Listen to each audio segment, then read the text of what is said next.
하늘번양을 그리워하는 나그네 회중입니다. 오늘 말씀은 창세기 해석 5권 147페이지에서 158페이지까지 본문 말씀을 요약해 보았습니다.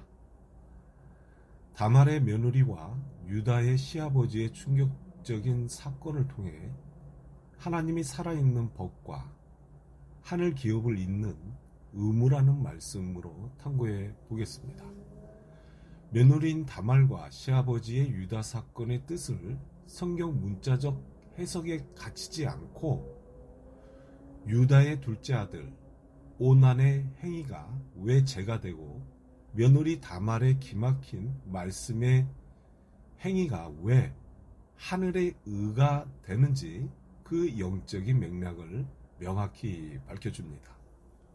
오늘 말씀을 통해 믿음의 10분의 1과 하늘의 기업을 상징하는 시아버지 유다의 하늘 씨앗을 잇는 행위가 단순한 율법의 사건이 아닌 하나님의 축복을 승계하는 살아있는 법임을 깨닫고 오늘날 우리가 지켜야 할 영적 의무가 무엇인지 구체적인 말씀을 얻게 될 것입니다. 그러면 오늘 주제의 말씀을 보겠습니다. 다말의 잉태를 알게 된 유다의 선언과 조약물의 증거에 대해서 창세기 38장 19절에서 26절입니다. 그가 일어나 떠나가서 그 면박을 벗고 과부의 의복을 도로 입으니라. 유다가 그 친구 아둘람 사람의 손에 부탁하여 염소 새끼를 보내고 그 여인의 손에서 약조물을 찾으려 하였으나 그가 그 여인을 찾지 못한지라. 그가 그곳 사람에게 물어 가로되 길곁 에나임에 있던 창녀가 어디 있느냐. 그들이 가로되 여기는 창녀가 없느니라. 그가 유다에게로 돌아와 가로되 내가 그를 찾지 못하고 그곳 사람도 이르기를 여기는 창녀가 없다 하더라. 유다가 가로되 그로 그것을 가지게 두라. 우리가 부끄러움을 당할까 하노라. 내가 이 염소 새끼를 보내었으나 그대가 그를 찾지 못하였느니라. 석 달쯤 후에 혹이 유다에게 고하여 가로되 네 며느리 다말이 행음하였고 그 행음함을 인하여 잉태하였느니라. 유다가 가로되 그를 끌어내어 불사르라. 여인이 끌려 나갈 때 보내어 시부에게 이르되 이 물건 임자로 말미암아 잉태하였나이다. 청컨대 보소서. 이 도장과 그 끈과 지팡이가 네 것이니까 한지라. 유다가 그것을 알아보고 가로되 그는 나보다 옳도다. 내가 그를 내 아들 셀라에게 주지 아니하였음이로다 하고 다시는 그를 가까이 하지 아니하였더라 라고 했습니다. 여기 다말은 이제 자기 시아버지에게서 씨를 받기 위해 시아버지 유다가 양털 깎으러 가는 그 길목에서 수절복을 창녀복으로 갈아입고 시아버지를 유인하여 결국 동침에 잉태하게 되는 것입니다. 148페이지입니다.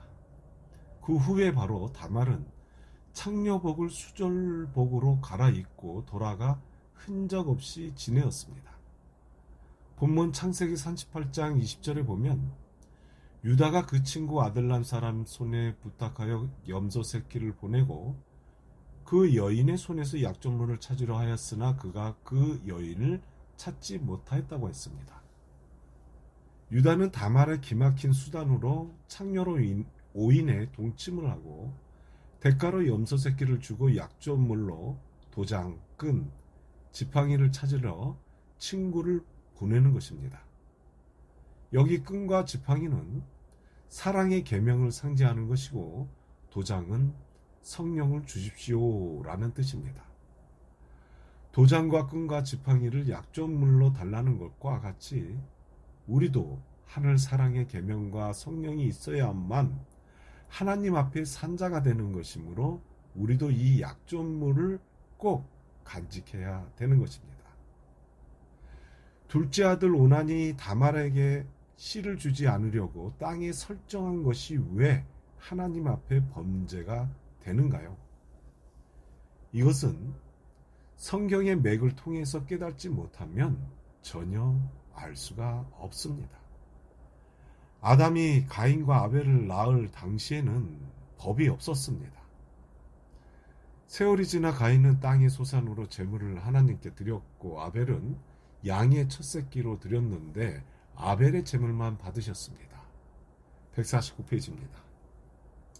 그것이 법이 되어버렸습니다. 아벨처럼 양의 첫 새끼를 제물로 드리면 받고 가인처럼 땅의 소산으로 드리면 그 받지 않으시는 것이 법이 되어버린 것입니다. 그 다음부터서는 양치는 자는 의인의 계열, 농사하는 사람은 악인의 계열이 되어버린 것입니다. 그러므로 양을 치고 양의 첫 새끼를 하나님께 드리면 받으시지만 땅의 소산은 안 받으시는 것이 전례가 되고 법이 된 것입니다. 그 후에 아브라함이 본토 친척 아비집을 떠나 가나안 땅으로 가서 겐 족속을 만나 그들이 친척이 되고 그들에게 10분의 1을 드림으로 아브라함이 축복을 받게 됨으로써 그때까지 내려오던 법이 깨지고 이제 더 좋은 법이 생겨난 것입니다. 농사를 하든 장사를 하든 무엇을 하든지 10분의 1을 드림으로 말미암아 하나님께 인정을 받고 축복까지 받는 좋은 전례가 생겨 양치는 것이 하나님의 백성이 아니라 10분의 1을 바치면 하나님의 백성이요 하나님의 축복을 받는 살아있는 법이 된 것입니다. 이것을 신약에서는 계명이라고 하는 것입니다. 하나님께서는 아브라함에게 네 씨로 말미암아 축복받는 근원이 되게 하겠다고 하셨으니까 그 후대에는 아브라함의 씨를 받아서 10분의 1을 바치는 그 계열, 즉 아브라함의 그 씨를 연계시키는 법이 살아있는 법이 된 것입니다. 이 법은 의무로서 그 씨를 연계시킬 의무가 창세기에서는 양을 치는 것이 이 땅에 사는 하나님의 백성으로서의 의무이고 첫 새끼를 하나님께 바치는 것이 의무이고 법이 되어버렸는 것입니다. 150페이지입니다. 아브라함의 후손에게는 겐 족속에게 10분의 1을 바치는 것이 의무요 10분의 1을 바치는 그 후손이 아브라함의 씨를 후손에게 승계하도록 하는 것이 의무요 살아있는 법이 되는 것입니다. 살인하지 말라, 간음하지 말라, 도둑질하지 말라 등등의 문자로 써진 법은 없어졌고 무엇이 법이었는가 하면 아브라함을 복의 근원으로 약속하신 때부터 그 후손에게는 겐 족속의 씨를 승계하는 그것이 의무이고 법이 되었습니다. 우리나라에도 법이 없었을 때는 무슨 법을 제정하지 않을지라도 그 시대에 흐르는 풍습에 의한 법이 있었던 것처럼 하나님께서 아브라함에게 복의 근원으로 약속하신 때부터 아브라함의 후손들은 겐 족속을 만나 10분의 1을 드리는 것이 의무요 살아있는 법입니다.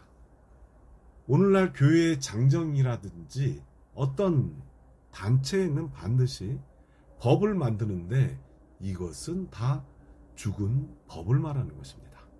법은 삼법이 있고 죽은 법이 있습니다. 삼법은 하나님께서 축복하셨으면 그 본을 받아서 행하는 것이 살아있는 법이고 축복인 것입니다. 그러므로 예수께서 나그네 정신으로 사심으로 말미암아 영생을 얻으셨으므로 우리도 그 본을 받아 나그네 정신으로 사는 것이 의무요 살아있는 법입니다. 151페이지입니다.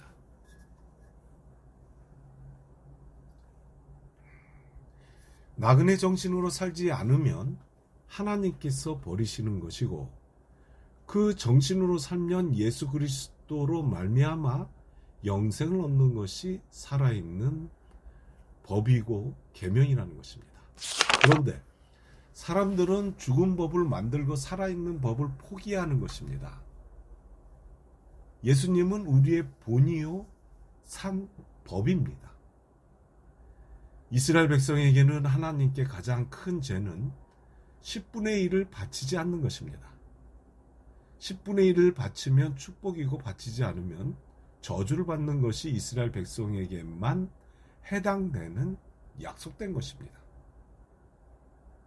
이스라엘 백성들이 10분의 1을 계속 연장하려면 두 번째 음으로써 그 씨를 이어서 그 기업을 연장해 나가는 것입니다.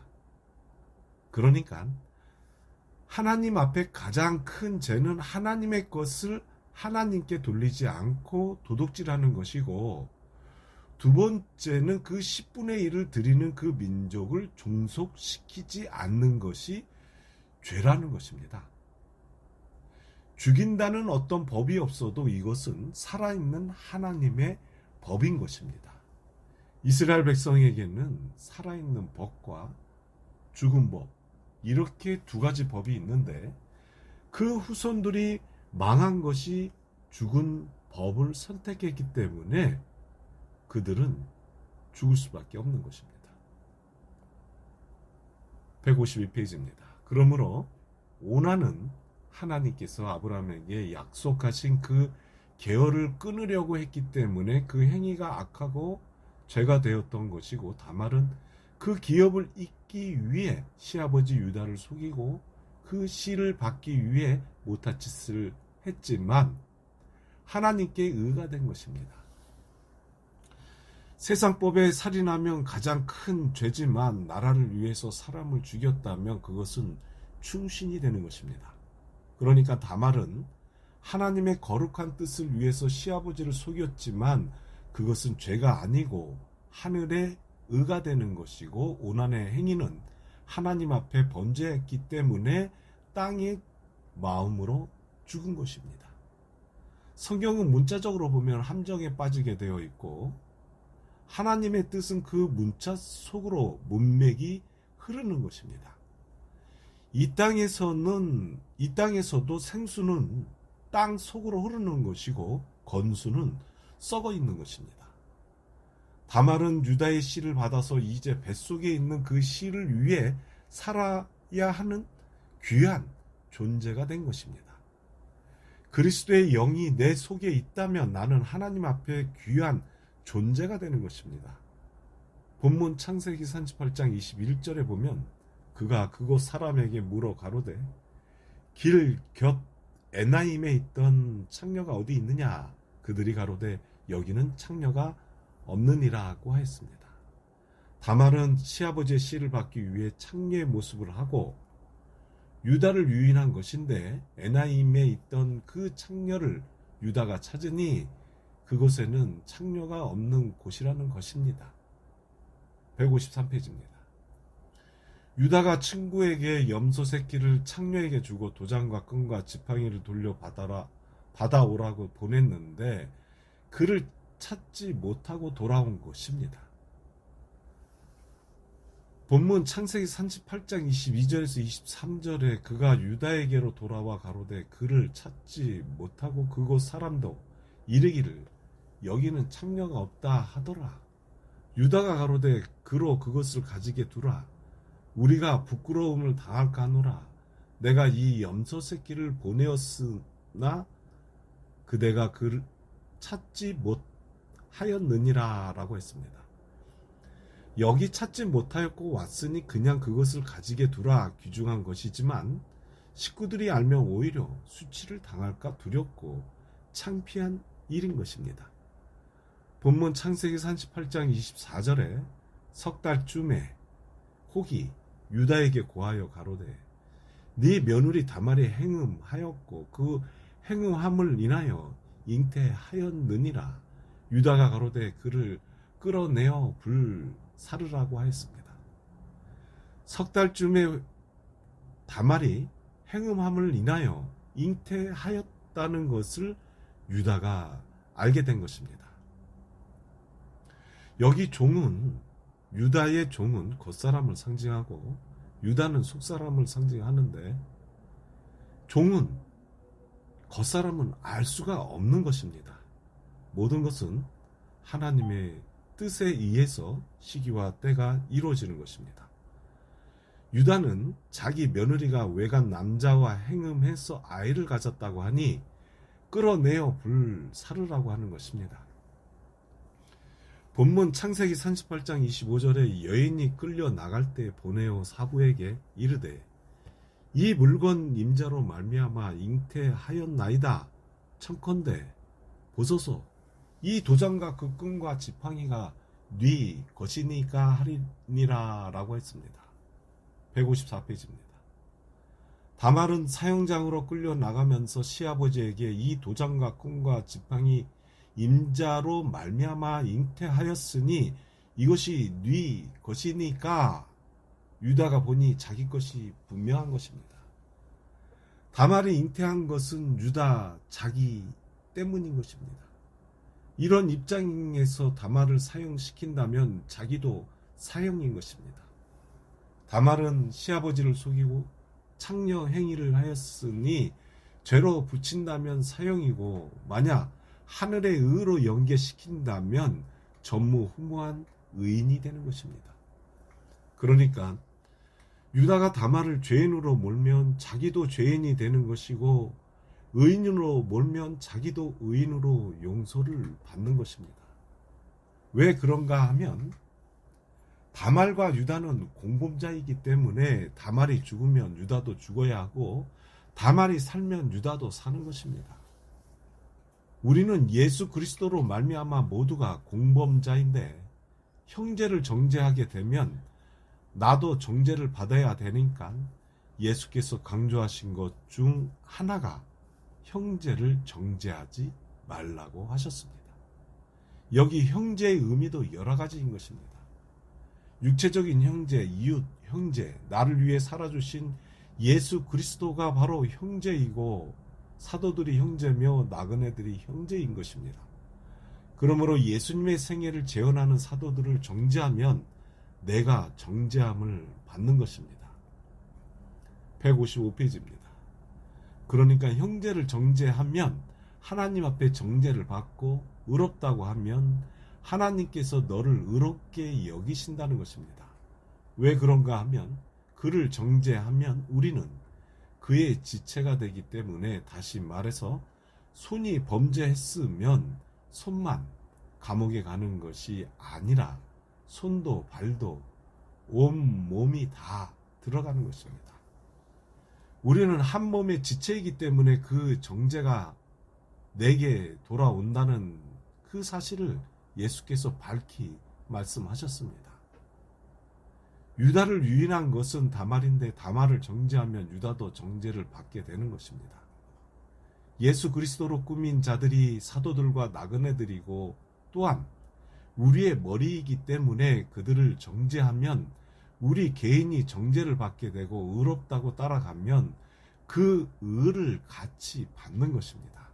그러므로 유다는 양자택일을 해야 되는데, 다말을 죽인다면 유다도 공범자로 자기도 죽어야 되는데, 정죄를 하느냐 의로 세우느냐 하는 것이 매우 중요한 것입니다. 본문 창세기 38장 26절에 유다가 그것들을 알아보고 가로되 나보다 옳도다. 내가 그를 내 아들 셀라에게 주지 아니하였음이로다 하고 다시는 그를 가까이 하지 아니하였더라고 하였습니다. 유다는 도장과 끈과 지팡이를 보고 자기가 창녀로 알고 동침한 것이 자기 며느리였다는 것을 깨닫게 된 것입니다. 그는 나보다 옳도다라는 것은 그를 옳다고 해야 자기도 따라서 용서를 받게 되는 것입니다. 156페이지입니다. 내가 그를 내 아들 셀라에게 주지 아니하였음이로다 이로다 하고 다시는 그를 가까이 하지 아니하였더라 라고 한 것은 유다는 다말을 정죄한 것이 아니라 그를 하늘의 의로 우대하고 보호한 것입니다. 이스라엘 백성들이 기업을 잇기 위해서는 무수한 사람들을 죽인 자들인데 가나안 땅에 들어갈 때는 남녀노소를 물론하고 죄 없는 영아들까지 다 죽였으니 얼마나 잔인한가요? 왜 그렇게까지 하였는가요? 아브라함의 후손을 지키기 위해서, 다시 말해서 후손을 나그네 정신으로 지키는 것이 그들에게는 하나님께 대한 최고의 충성이었기 때문에 심지어 영아들까지 잔인하게 죽여 그 씨를 남기지 않았는데 살려 주었다면 그것은 범죄이고 가차없이 하나님 앞에 사형 선고를 받는 것이므로 그들에게 흐르는 맥이란 그 씨를 지키는 것이 그들에게는 그렇게 중요하다는 사실입니다. 그것은 이스라엘 백성들에게 살아있는 하나님의 법이기 때문입니다. 그러면 오늘날은 어떠한가요? 육적 교리가 중요한가요? 아니면 말씀 속에 하나님의 뜻이 중요한가 하는 것을 다시 생각해야 보아야 할 것입니다. 이제 다말은 임신하여 쌍둥이 베레스와 세레를 낳게 되는 것입니다. 157페이지입니다. 창세기 38장 27절에서 30절입니다. 임산하여 보니 쌍테라 해산할 때 손이 나오는지라 산파가 가로되 이는 먼저 나온 자라 하고 홍사를 가져 그 손에 메었더니 그 손을 도로 들이며 그 형제가 나오는지라 산파가 가로되 네가 어찌하여 터지고 나오느냐 한 거로 그 이름을 베레스라 불렀고 그 형제 곧 손에 홍사 있는 자가 뒤에 나오는 그 이름을 세라라 불렀더라고 했습니다. 여기 베라스의 뜻은 터짐이고 세라는 바위라는 뜻이 의미가 있습니다. 다말이 쌍태를 임산하였는데 왜 쌍태를 가지게 되었을까요? 첫째 아들 엘과 둘째 아들 오난이 죽었으니 그들의 기업을 잇기 위해서 둘이 있어야 되기 때문인 것입니다. 다말의 뱃속에서부터 서로 먼저 나오려고 다투는데 예서와 야곱이 서로 먼저 나오려고 다툰 것처럼 이 둘이 서로 먼저 나오려고 다툰 것입니다. 먼저 나온 사람에게 상속권이 있으니까 뱃속에서부터 서로 먼저 나오려고 하는데 하나가 손이라도 내밀자 해서 손이 먼저 쑥 나오니까 산파가 먼저 나온 자라 하고 홍사로 그 손에 메었다고 하였습니다. 먼저 나올 수 없으니까 손이라도 내밀어 먼저 나오려고 했지만 그 손이 들어가서 다른 형제가 나온 것입니다. 둘을 낳았지만 먼저 나온 사람이 형이 아니라 손에 홍사가 맺어진 사람이 바로 형이 되는 것입니다. 158페이지입니다. 본문 창세기 38장 29절에서 30절에 그 손을 도로 들이며 그 형제가 나오는지라 산파가 가로되 네가 어찌하여 터지고 나오느냐 한 거로 그 이름을 베레스라 불렀고 그 형제 곧 손에 홍사 있는 자가 뒤에 나오니 그 이름을 셀라라 불렀더라고 했습니다. 터지고 나왔다는 베레스와 홍사를 메고 나온 자를 세라 이렇게 쌍둥이를 낳은 것입니다. 마태복음 족보에 두 형제가 나오는데 마태복음 1장 3절에 보면 유다는 다말에게서 베레스와 세레를 낳고 베레스는 헤스론을 낳고 헤스론은 람을 낳고 라고 했는데 여기 베레스는 먼저 나온 자라고 세라는 나중에 나왔지만 손이 먼저 나온 사람인 것입니다. 그러므로 면목상 장자는 베레스가 되고 실제 영적인 장자는 세라가 되는 이것은 상징적 의미를 가지고 있는 것입니다. 그러면 이것으로 창세기 해석 5권 147페이지 158페이지 본문 말씀을 마치고 부가 보충을 살펴보겠습니다. 157페이지에 보면 창세기 38장 27절에서 30절에 다말의 쌍태의 이름은 베레스와 셀라인데 이 둘은 유다의 첫째 엘과 둘째 아들 오난을 대신한 것이라고 하였는데, 여기 엘과 오난 그리고 셀라, 이 유다의 세 아들 중에 첫째 엘과 둘째 오난의 대를 가기 위한 쌍태라는 것입니다. 그러니까 베레스와 셀라가 이 엘과 오난의 대를 이어가는 쌍태라는 것입니다. 우리가 먼저 여기서 알아야 할 것은 시아버지 유다와 다말의 씨는 하나의 정신을 말하는 것입니다. 이 유다의 씨앗의 역할을 알아야 성경의 문맥이 바로 잡을 수가 있는데, 157페이지 본문에 야곱과 예수의 다툼과 유다의 씨앗 베레스와 셀라는 같은 의미라고 했습니다. 그러면 셀라가 붉은 줄을 손목에 메었으니 셀라가 장자가 된 것처럼 야곱이 승리자의 이름을 얻을 때, 즉 하늘 이름을 얻을 때까지의 사건을 간추려 본다면 야곱과 11 아들과 디나의 딸의 강간을 당한 사건에서부터 12아들, 즉 막내 베냐민을 얻을 때까지 그 믿음이 성장하고 거듭나는 것을 두 무덤의 상징적 믿음의 과정을 살펴본다면, 알론 박곤의 무덤은 야곱의 유모가 죽었고, 또 하나의 무덤은 야곱이 지극히 사랑하는 라헬의 무덤을 베들레헴 길, 즉 떡집을 상징한 말씀의 길을 무덤이라고 하여 나그네 삶의 길에서 믿음에 서 있을 때가 바로 12아들이 형성될 때 우리 믿음의 모습을 보여주는 것처럼 12 심령의 열매를 얻는 것이 베냐민, 곧 복음과 하나 되는 장면인 것입니다. 이것은 둘째 하늘을 상징하는데, 육신을 상징하는 야곱과 복음과 하나가 될 때 영적으로 야곱은 승리자의 이름을 얻을 때 이스라엘이라고 한 것입니다.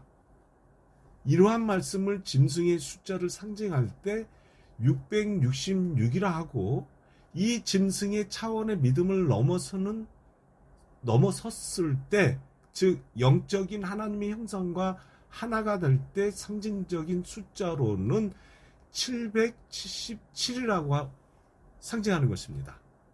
그러면 여기 777이라는 숫자를 상징적 숫자의 비유의 사건을 보자면, 창세기 5장 30절에서 31절을 보면 노아의 새 시대의 심령의 시대를 열어주기 위해서 그의 아버지 라멕이, 즉 노아의 아버지 라멕이 182세에 노아를 낳은 후 595년을 지내며 777세에 그는 나그네 길에서 그리스도를 위하여 형수하고 죽은 그 자체를 상징하는 것입니다. 그러니까 율법의 믿음이 복음의 세계로 완성한 믿음의 단계를 777 숫자로 상징해서 보여주는 것입니다.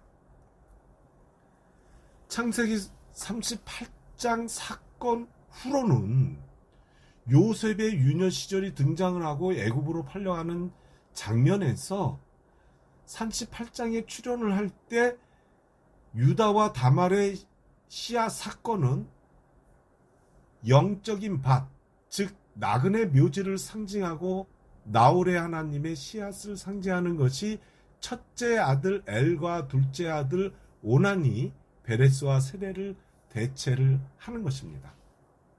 한마디로 유다와 요셉의 관계는 육신을 가진 예수님, 즉 아브라함의 혈통에서 나온 그 육신은 나그네의 삶 속에서 하늘 기업을 후손에게 이어주는 것을 상징하는 것이 유다와 다말의 겐족 속의 씨앗을 상징하는 것입니다. 하늘 기업의 12아들들을 오늘날 우리 믿음 안에서 상징하는 12심령이 나의 믿음 안에서 하늘 생명의 열매가 맺히는 것이므로 영적 12아들을 상징하는 영생의 권세를 얻기 위한 사건의 그림자인 것입니다. 이러한 말씀은 심령의 결론인 요한계시록 22장 2절을 보면 길 가운데로 흐르더라 강 좌우에 생명나무가 있어 12가지 실과를 맺히되 달마다 그 실과를 맺히고 그 나무 잎사귀들은 만국을 소송하기 위하여 있더라고 하였습니다. 이 말씀에 강 좌우에 생명나무가 있는 것은 무엇을 상징하고 비유한 것입니까? 복음은 항상 우편에 있고 율법은 좌편에 있는데 이 둘이 하나가 될 때 곧 심령의 한 몸을 이루어진 것을 하나의 생물을 말할 때 알파와 오메가로 복음이 이루어지고 있는 것입니다.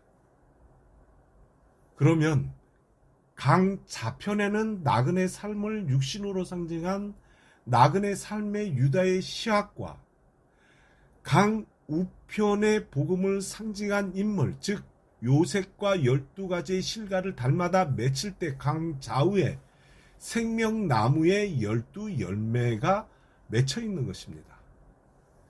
이러한 말씀을 복음의 그림자로 셋째 안으로 자세히 나타난 것을 잠언서 3장 16절에서 19절 말씀을 보겠습니다. 그 우편 손에는 장수가 있고 그 좌편 손에는 부귀가 있나니 그 길은 즐거운 길이요 그 첩경은 다 평강이니라. 지혜는 그 얻은 자에게 생명나무라. 지혜를 가진 자는 복되도다. 여호와께서는 지혜로 땅을 세우셨으며 명철로 하늘을 굳게 펴셨고라고 하였습니다.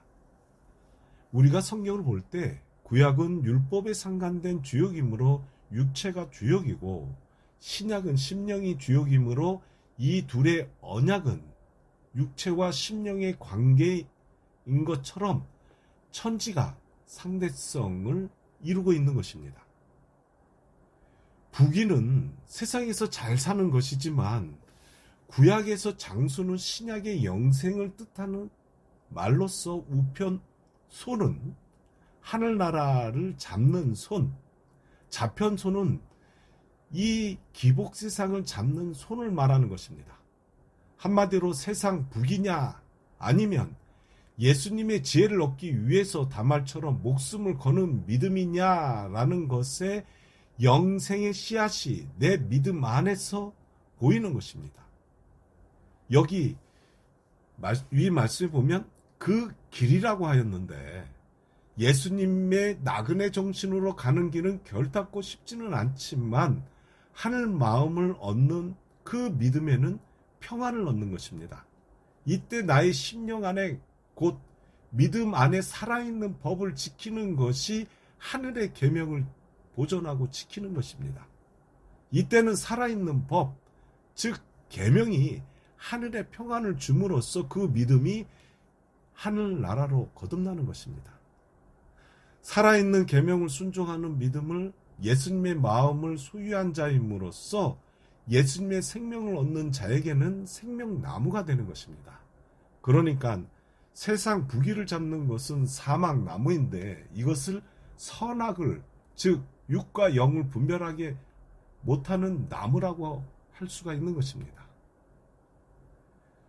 잠언서 3장 18절에 보면 지혜를 가진 자는 복되도다 라고 하듯이 예수님의 심령을 많이 가진 자는 심령이 복이 되도다 라고 한 것입니다.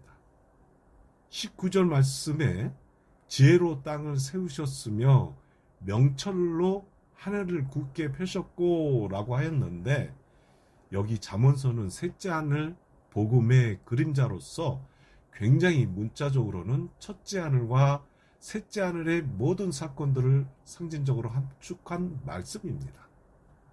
그러니까 여기 하늘과 땅은 천지를 말하는 심령의 세계를 말하는 것입니다. 우리가 예수님의 마음을 받아들이면 예수님의 나그네 정신 안에서 세상 욕심 때문에 마음이 상하지 않고 하늘 평안한 땅에 거하는 것입니다. 여호와께서는 지혜로 땅을 세우셨으며 라고 했는데 예수님 심령 안에서 즐겁고 평안한 마음의 판을 심령의 땅이라고 한 것입니다. 명철로 하늘을 굳게 펴셨고 라고 한 여기 하늘이란 무엇을 상징적으로 말하는 것입니까? 우리 마음속에 예수님의 마음으로 땅을 펴시고 하늘을 펴셨다는 것은 예수 그리스도의 희생정신의 열매인 그리스도의 희열을 펴신 것을 가리키는 말입니다. 땅이 있고 하늘이 있어야 그리스도의 세상으로 거듭나는 것입니다. 보이지 않는 세상은 심령의 세상을 하늘과 땅이라고 말씀하시는 것입니다.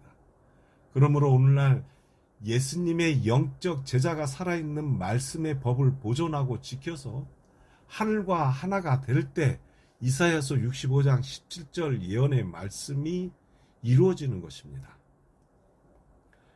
보라, 내가 새 하늘과 새 땅을 창조하나니 이전 것은 기억되거나 마음에 생각나지 아니할 것이라고 하였습니다. 여기 새 하늘과 새 땅은 어디인가요? 마음의 천국을 재창조하겠다는 것이고 이 세상 천국이 아닌 마음의 천국을 가리킨 말입니다. 예수님께서 오셔서 복음을 통해서 초대 성회를 여셨고 그 이후에 초대 성회는 새 하늘과 새 땅이 되는 것입니다. 유대인들은 율법으로 세상을 만들었다면 예수님은 오셔서 믿음의 세상, 하늘 심령의 세상을 만드신 것입니다. 그래서 예수님께서 바리새인 니고데모에게 율법의 대표자로 밤에 몰래 찾아온 그에게 모태에서 두 번 거듭나라고 하셨습니다.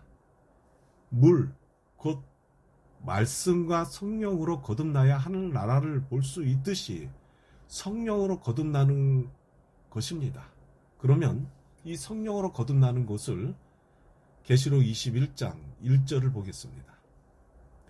또 내가 새 하늘과 새 땅을 보니 처음 하늘과 처음 땅이 없어졌고 바다도 다시 있지 않더라 라고 하였는데 여기 두 번째 심령의 모태에서 거듭나는 장면을 또 새 하늘과 새 땅이라고 한 것입니다.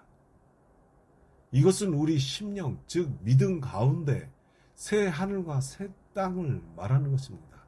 쉽게 말하면 여기 계시록 21장은 우리 심령 속에 새 하늘과 새 땅을 만들어 준다는 것을 말씀한 것이고 이사야서는 예수 그리스도께서 오심으로 말미암아 초대 성회, 즉 율법이 아닌 믿음의 새 하늘과 새 땅을 창조하시는 것을 예언의 말씀이 우리 믿음 속에서 이루어지는 것이므로 생명나무 곧 하나님의 형상을 입은 자를 말하는 것입니다. 그러니까 창세기에서 태초에 하늘과 땅이 열어주고 이사야에서는 예언된 말씀이 예수 그리스도를 심령의 천지를 보여줌으로써 유다의 씨앗을 소유한 다말처럼 베레스와 세레를 낳고 마지막 3차원이라는 영의 세계 곧 그리스도의 열매를 얻는 것입니다.